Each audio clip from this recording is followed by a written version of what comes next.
More devs fired. Good? Based?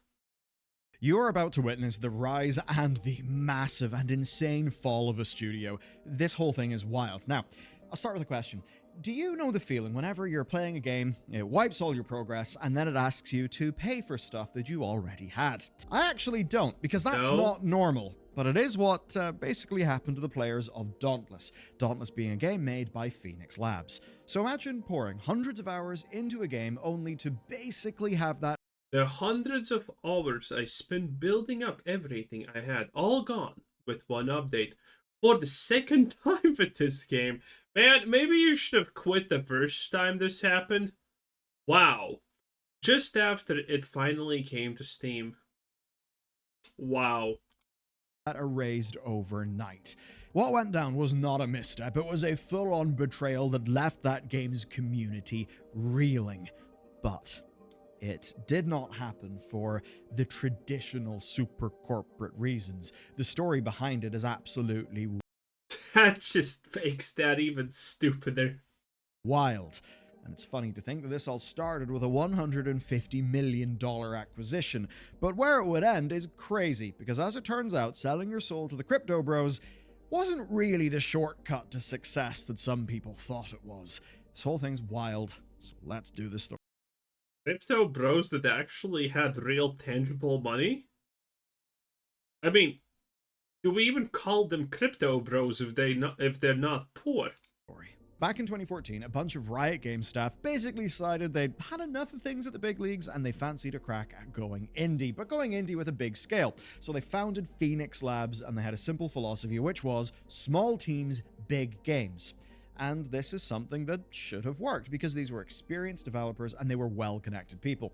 Now this led to a game called Dauntless, which was a free-to-play Monster Hunter-like game. And if you think about it, especially at the time, this was a damn smart move. Number one, there was no free-to-play offering quite like that at the time, and they probably counted on their Western UX sensibilities, helping that appeal to a broader audience who liked the idea of Monster Hunter, but just found Monster Hunter too arcane to get into. And that might sound like a crazy thing to say today, especially given there's a new Monster Hunter on the horizon, but you've got to remember that Monster Hunter World came out in 2018, and at the time of 2014, most people knew Monster Hunter from handheld games.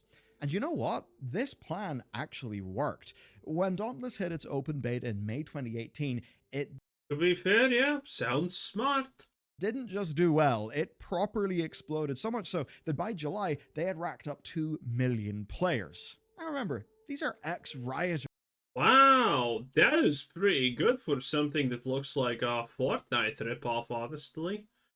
Impressive indeed. Million players. Now remember, these are ex-Rioters, and it took Riot quite a lot of... Oh, now I get it, so... That's why he was showing the League of Legends animations. It's a hint that this game turned pretty damn gay, really damn fast. Of time to put the S in Riot Games.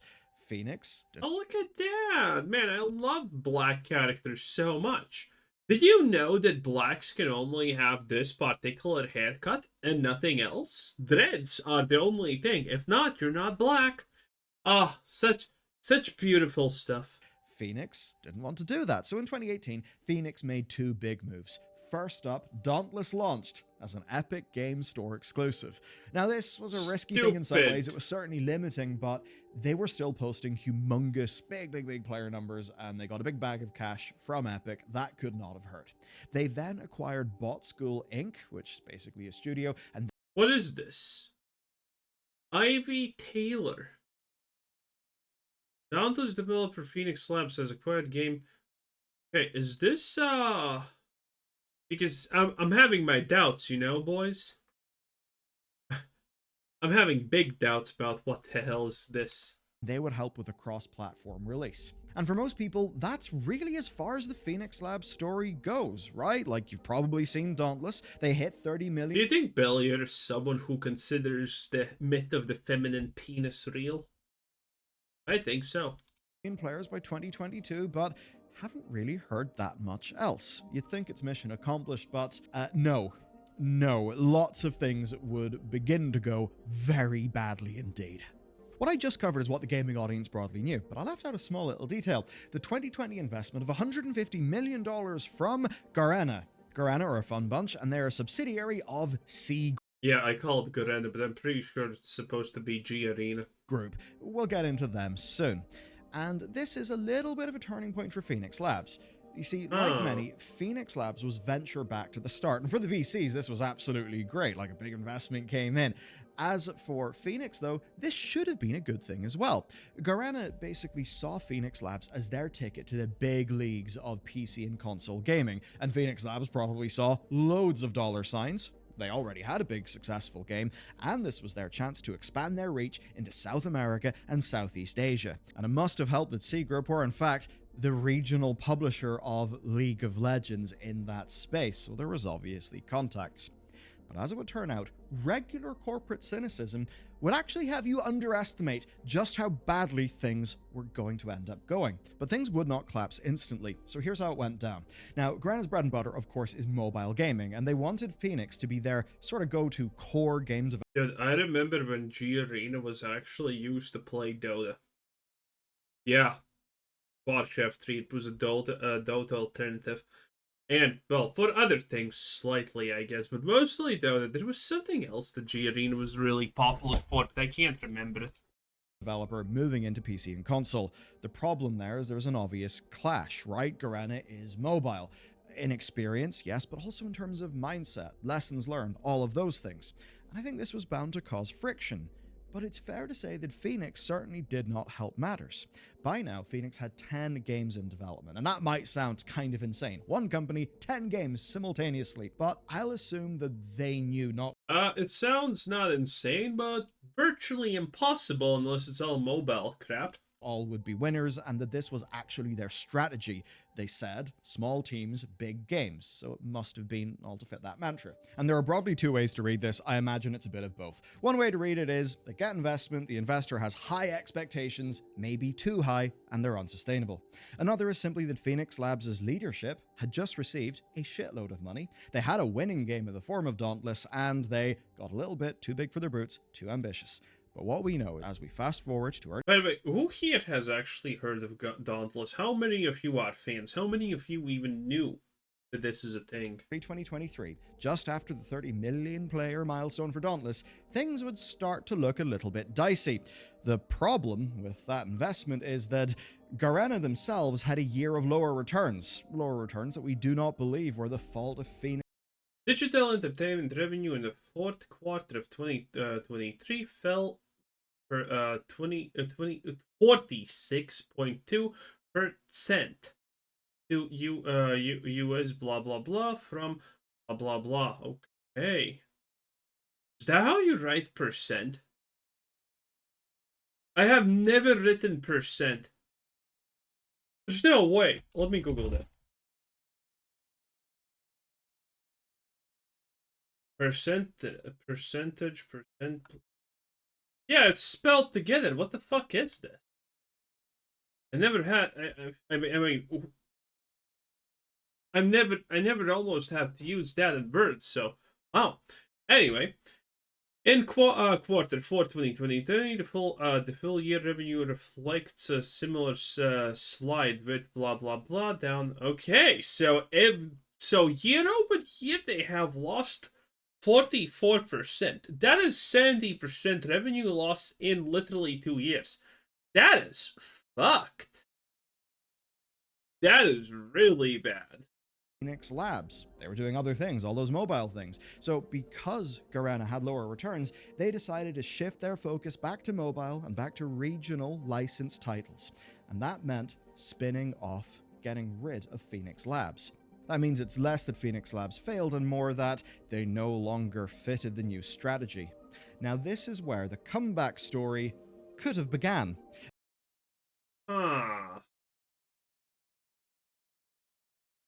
But even if they don't fit the new story, at least that's something that keeps on making money.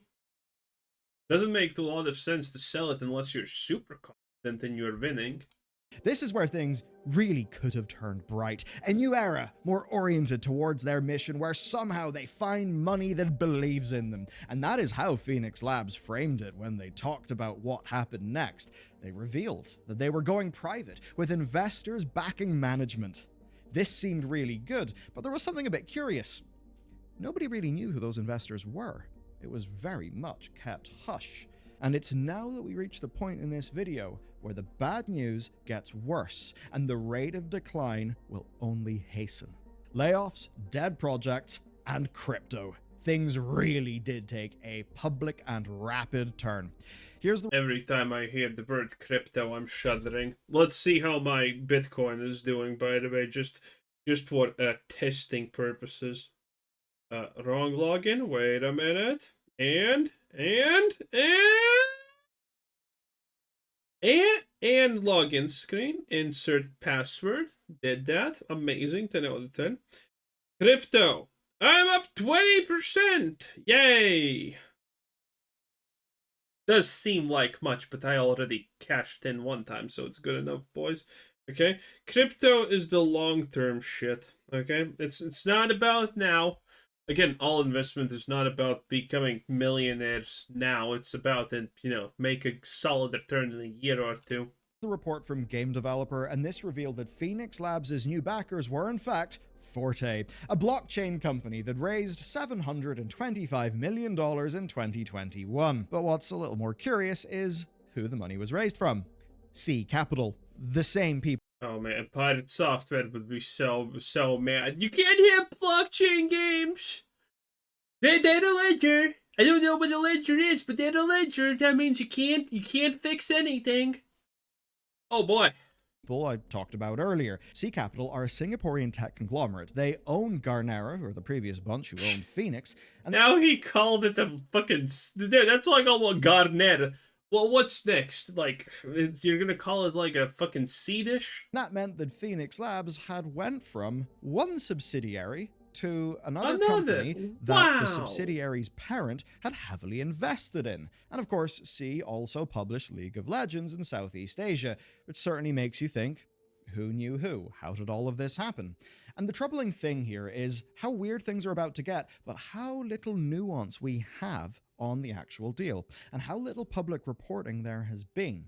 But what we do appear to be quite sure about is just how much they wanted to keep this under wraps.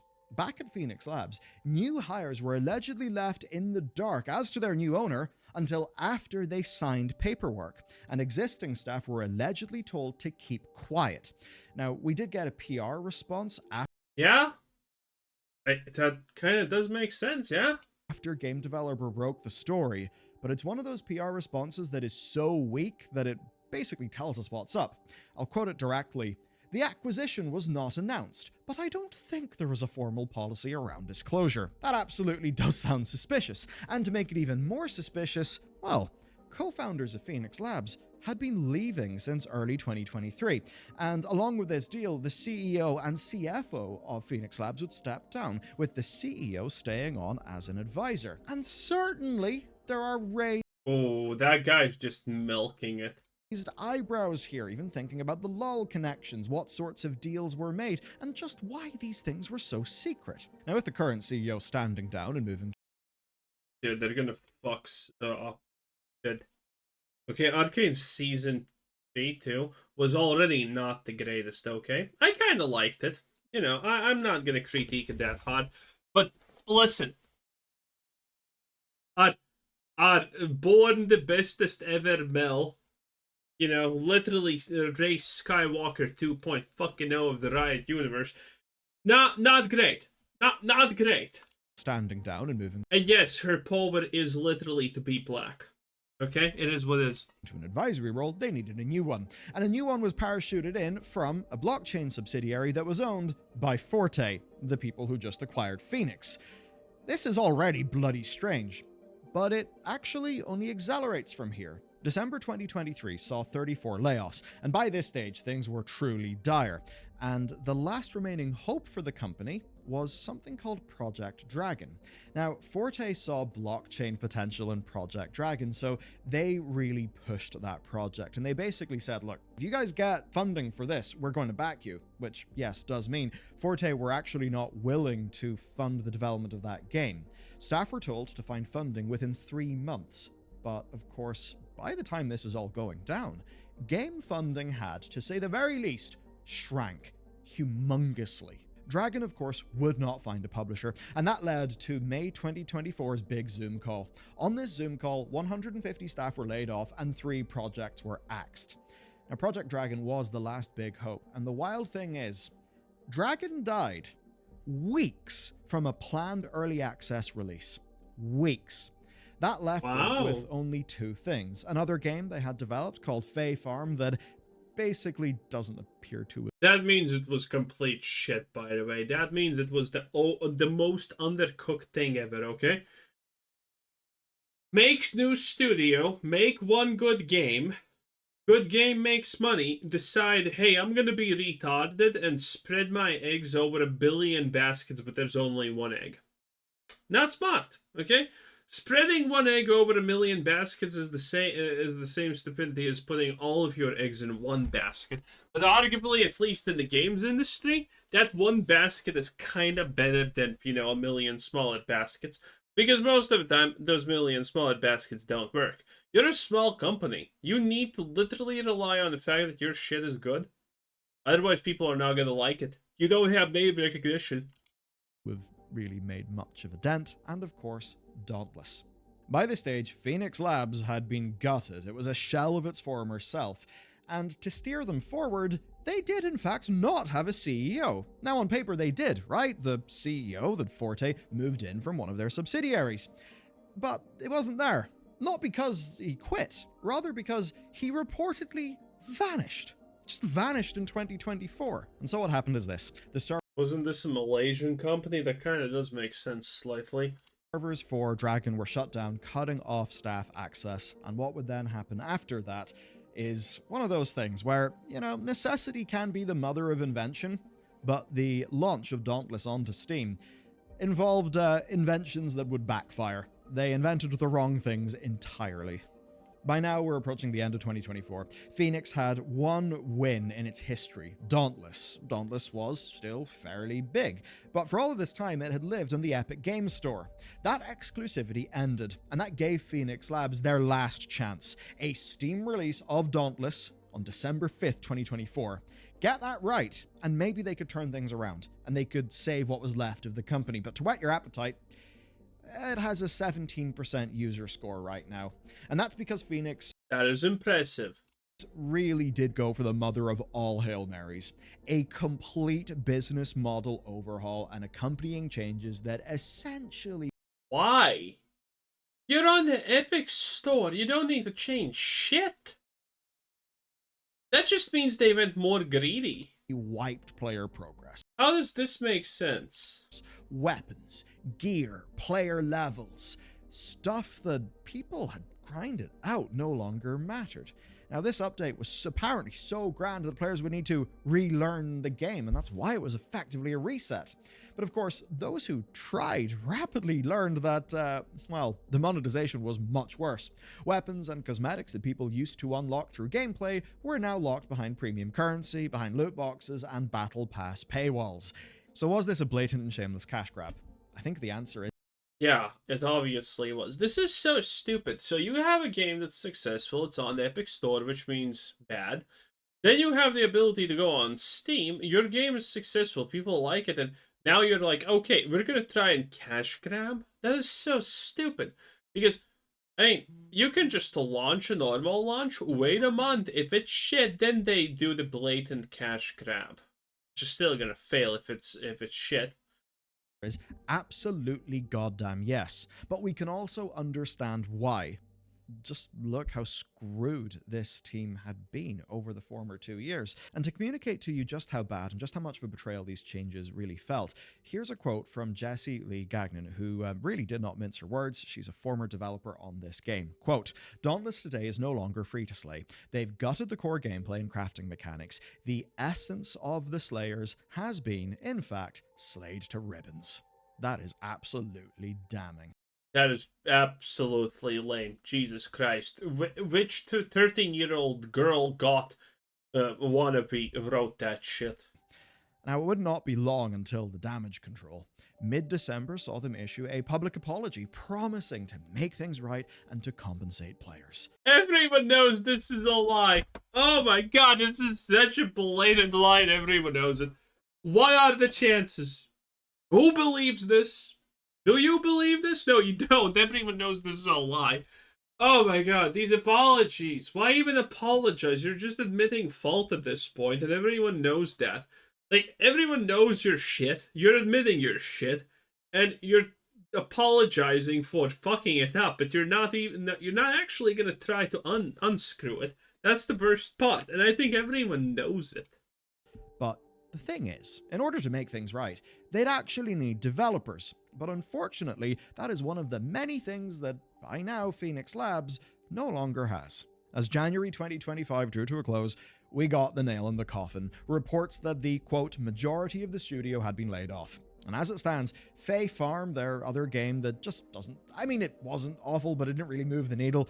It is content complete. It had been... I mean, this looks pretty goddamn awful. Since July 2024, doubt it'll be a major source of revenue, and Dauntless is still there, it's still running, it's still on Steam, you can download it, you can play it. The 17% score that I laid out used to be much worse. The few changes that they were able to make have pulled recent reviews to 34%, but as it stands, there doesn't appear to be any bloody developers who can work in the game. That isn't to say that the game is dead and gone. Dauntless is still a running game with players. There's probably an email list with millions of people on it.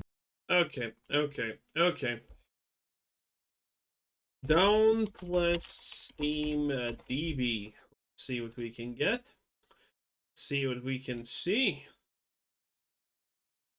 I'm sorry, Bellier, but what part of fucking not dead are we really talking about here? Okay. Second, I'm sharing the screen, okay? There we go. What part of this does not look dead? The 84 currently in-game players, the 21% review scores. By the way, the review scores always go down, up the more people are there, because the people who play this game and don't like it leave in a second, but the people who like this are gonna put the positive review. That's why it always will go up. And look at this. Oh my god, it launched to a measly 3.2k players also.